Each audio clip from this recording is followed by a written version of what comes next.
नमस्कार। आज हम एक साथ मिलकर ईंटों, मनकों और हड्डियों जैसे छोटे छोटे सुरागों को जोड़कर एक बहुत बड़ी तस्वीर बनाने वाले हैं।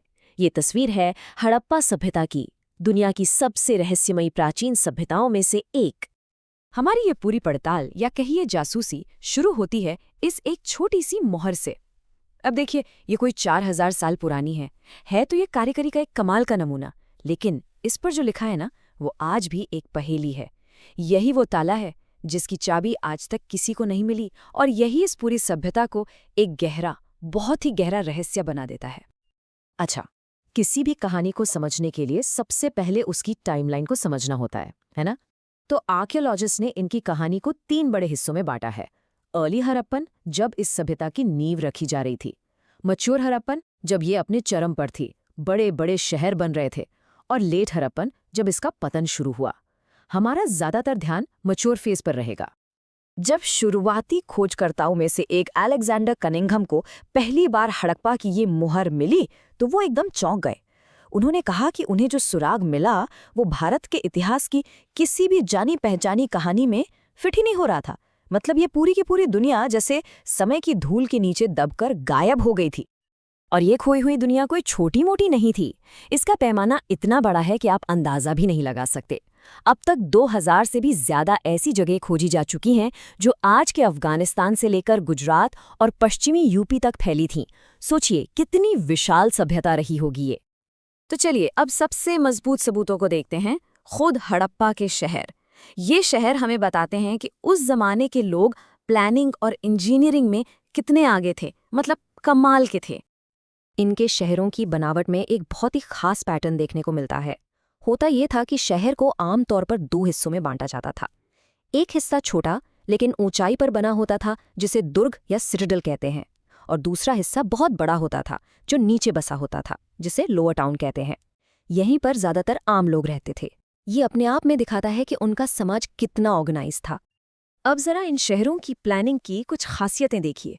सड़कें एकदम सीधी होती थीं और एक दूसरे को 90 डिग्री के कोण पर काटती थीं, जैसे किसी चेसबोर्ड की तरह। घर बनाने से भी पहले नालियां बनाई जाती थीं।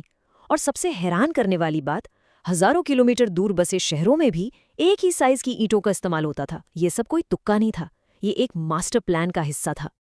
उनकी जो ड्रेनेज व्यवस्था थी वो तो इतनी शानदार थी कि आर्कियोलॉजिस्ट अर्नेस्ट मैके ने उसे उस समय तक खोजी गई सबसे मुकम्मल प्राचीन प्रणाली कह दिया। जरा सोचिए, आज से 4500 साल पहले ढकी हुई नालियों वाला एक पूरा शहर। और बात सिर्फ नालियों की ही नहीं थी। अकेले मोहनजोदाड़ो शहर में ही लगभग 700 कुएं मिले हैं। 700। इसका मतलब है कि लगभग हर घर के पास पानी का अपना इंतजाम था। जरा सोचिए, उस जमाने के हिसाब से ये कितनी एडवांस सोच थी। मोहनजोदड़ो के ऊंचे वाले हिस्से यानी दुर्ग में एक बहुत ही मशहूर इमारत मिली है, जिसे विशाल स्नानागार या द ग्रेट बाथ कहते हैं। इसे जिस तरह वाटरटाइट बनाया गया है और इसके आसपास जो कमरे बने हैं, उससे साफ पता चलता है कि ये कोई आम स्विमिंग पूल नहीं था। इसका इस्तेमाल शायद किसी खास धार्मिक मौके पर नहाने के लिए किया जाता होगा। चलिए अब इन शहरों से आगे बढ़कर वहां रहने वाले लोगों की बात करते हैं। आखिर ये लोग थे कौन, जीते कैसे थे, क्या बनाते थे? चलिए उनके छोड़े हुए सामान से ये पता लगाते हैं। तो देखिए, हड़प्पा के लोग कमाल के कारीगर थे। लेकिन कच्चा माल वो दूर दूर से मंगवाते थे, जैसे कि गुजरात के समुद्री तटों से शंख, दूर अफगानिस्तान से ये नीला वाला कीमती पत्थर लाजवर्द, लोथल से लाल रंग का कार्नीलियन, और राजस्थान की खानों से तांबा। और फिर इन सब चीजों से चन्हूदड़ो जैसी जगहों पर खूबसूरत चीजें बनाई जाती थी। सिर्फ एक मनका बनाने की प्रक्रिया को ही समझ लीजिए। ये दिखाता है कि वो कितने हुनरमंद और कितने धैर्य वाले लोग थे। पहले पत्थर को सही आकार में तोड़ा जाता, फिर उसे आग में पकाकर उसका रंग गहरा लाल किया जाता, और आखिर में उसे घिसकर, चमकाकर और उसमें एक बहुत बारीक छेद करके खूबसूरत गहने तैयार होते थे। तो क्या ये लोग बस आपस में ही चीजें खरीदते बेचते थे? जी नहीं, बिल्कुल नहीं। मेसोपोटामिया यानी आज का इराक और ओमान जैसी जगहों पर हड़प्पा की मोहरें और उनका सामान मिला है। ये इस बात का पक्का सबूत है कि वो एक बहुत बड़े इंटरनेशनल ट्रेड नेटवर्क का हिस्सा थे। मेसोपोटामिया के लोग तो इन्हें मेलुहा के नाम से जानते थे। अब आते हैं सबसे मुश्किल सवाल पर। जब हमारे पास उनकी लिखी हुई कोई किताब ही नहीं है, तो हम सिर्फ मिली हुई चीज़ों से उनके समाज, उनके विश्वास, उनकी सोच को कैसे समझ सकते हैं? ये एक बहुत बड़ी चुनौती है। तो इसके लिए आर्कियोलॉजिस्ट एक तरीका अपनाते हैं। वो रोज़मर्रा की आम चीज़ों और कीमती लग्जूरियस चीज़ों की तुलना करते हैं।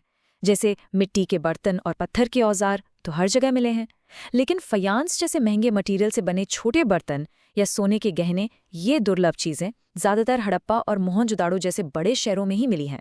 इससे एक अंदाज़ा लगता है कि शायद समाज में अमीर-गरीब का भेद था। मोहनजोदड़ो से मिली ये जो मशहूर मूर्ति है, इसे पुरोहित राजा या प्रीस्ट किंग कहा जाता है। क्यों? क्योंकि इसका स्टाइल मेसोपोटामिया के राजाओं की मूर्तियों से मिलता जुलता है। पर क्या वो सच में कोई राजा या पुजारी था? ये सिर्फ एक अंदाजा है, कोई पक्का सबूत नहीं। तो सवाल वही का वही है, आखिर इन पर राज कौन करता था? बिल्कुल इसी तरह एक मोहर पर योग की मुद्रा में बैठे और जानवरों से घिरे एक देवता की तस्वीर है। कुछ विद्वान मानते हैं कि ये भगवान शिव का शुरुआती रूप, यानी आद्य शिव या पशुपति हैं। लेकिन ये भी एक व्याख्या ही है। मतलब हम आज की मान्यताओं के चश्मे से उस पुरानी तस्वीर को देख रहे हैं। दिलचस्प तो है, पर इसे 100% सच नहीं मान सकते। और अब हमारी जांच का आखिरी और सबसे बड़ा सवाल, आखिर इतनी शानदार, इतनी बड़ी और इतनी व्यवस्थित सभ्यता का अंत कैसे हो गया? ये सारे लोग, ये शहर, ये सब कहाँ चले गए? दशकों तक इसके लिए बहुत सारी थ्योरीज दी गई। कुछ ने कहा कि मौसम बदला और सूखा पड़ गया, कुछ ने कहा नदियां सूख गईं या उनमें बाढ़ आ गई। एक बहुत चर्चित थ्योरी आर्य आक्रमण की भी थी। लेकिन दिक्कत यह है कि कोई भी एक वजह इतने बड़े इलाके में आए बदलाव को समझा नहीं पाती। और हाँ, वो जो आर्य आक्रमण वाली थ्योरी थी, उसे तो आज ज्यादातर एक्सपर्ट्स सही नहीं मानते। लेकिन अब हमारे पास एक बिल्कुल नया और बहुत ही मजबूत सबूत है। और ये सबूत आया है साइंस से। हरियाणा के राखीगढ़ी, जो कि एक बहुत बड़ा हड़प्पा शहर था, वहां मिले कंकालों से मिले डीएनए ने पुरानी कहानियों को बदलना शुरू कर दिया है। इस चार्ट को बहुत बहुत ध्यान से देखिए।